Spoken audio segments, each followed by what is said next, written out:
மாவட்ட பாஜக தலைவர் செந்தில்நாதன் தன்னை பற்றி ஆபாசமாக பேசியுள்ளார் என்று காங்கிரஸ் எம்பி ஜோதிமணி தெரிவித்துள்ளார். அருவருக்கத்தக்க வீடியோவை பொதுவெளியில் வெளியிட வேண்டும் என்ற மன உறுதியோடு வெளியிடுவதாக பதிவிட்டிருக்கிறார். இது தொடர்பான கூடுதல் விவரங்களை நம்முடைய செய்தியாளர் தமிழரசியிடம் கேட்கலாம். தமிழரசி, விவரங்களை பதிவு செய்யுங்கள். அபிநயா, காங்கிரஸ் நாடாளுமன்ற உறுப்பினர் ஜோதிமணி அவருடைய எக்ஸ் தள பக்கத்தில் பாஜக கரூர் மாவட்ட தலைவர் செந்தில்நாதன் பேசிய ஒரு தரைக்குறைவாக விமர்சித்து பேசிய ஒரு வீடியோவை பதிவிட்டிருக்கிறார்.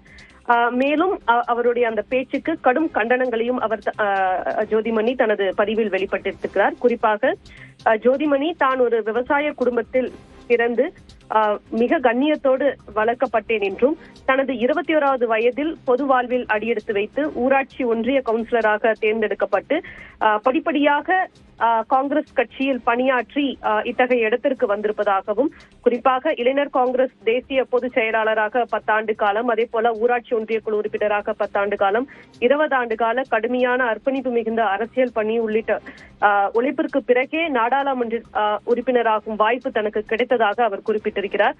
குறிப்பாக தனக்கு நடந்தது ஒரு தனிப்பட்ட சம்பவம் அல்ல என்றும், இந்த நாட்டில் பொது வெளிகளில் நுழையும் பெண்